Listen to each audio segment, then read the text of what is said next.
మంచు family panchayat police స్టేషన్కి చేరింది. దీనిపై పోలీసులు విచారణ జరపనున్నారు. అయితే మంచు కుటుంబ వివాదం డైలీ సీరియల్ తరహాలో కొనసాగుతోంది. ఆదివారం ఉదయం మంచు మనోజ్ తండ్రి మోహన్ బాబుపై ఫిర్యాదు చేసినట్టు వార్తలు వచ్చాయి. అలాగే మోహన్ బాబు కూడా పోలీసులకు ఫిర్యాదు చేసినట్టు కథనాలు వచ్చాయి. మధ్యాహ్నానికి దీనిపై మంచు ఫ్యామిలీ క్లారిటీ ఇచ్చింది. మీడియాలో ఊహాజనిత కథనాలు వస్తున్నాయని వాటిని ఖండిస్తున్నట్లుగా ప్రకటన విడుదల చేశారు. అయితే ఆదివారం సాయంత్రం మంచు మనోజ్ బంజారా హిల్స్లోని ఓ ఆసుపత్రికి వచ్చారు. నడవలేని స్థితిలో ఆసుపత్రిలో చేరి తర్వాత డిశ్చార్జ్ అయ్యారు.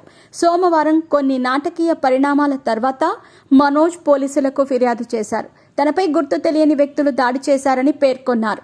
సోమవారం సాయంత్రం మోహన్ బాబు కూడా రాచకొండ పోలీస్ కమిషనర్కు ఫిర్యాదు చేశారు. తనకు ప్రాణహాని ఉందని పేర్కొన్నారు. మనోజ్ కొంతమంది వ్యక్తులతో అక్రమంగా తన ఇంట్లోకి ప్రవేశించినట్టు ఆరోపించారు.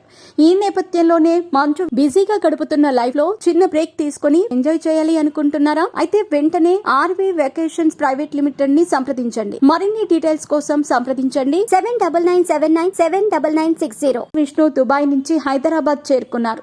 నేరుగా జల్పల్లిలోని ఇంటికి చేరుకున్నారు. అక్కడున్న బౌన్సర్లను బయటకు పంపి ఇది తమ కుటుంబ విషయమని తాము మాట్లాడుకుంటామని చెప్పారు.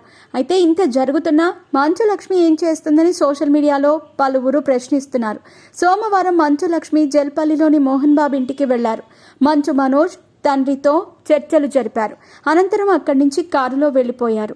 ఆ తర్వాత మళ్లీ రాలేదు. కాగా ఆమె తాజాగా ఇన్స్టాగ్రామ్లో ఓ స్టోరీ పోస్ట్ చేశారు. ఫోటోను బట్టి ఆమె హైదరాబాద్లో లేనట్టు తెలుస్తోంది. లక్ష్మి విమానంలో వేరే ప్రాంతానికి వెళ్లిపోయినట్టు సమాచారం.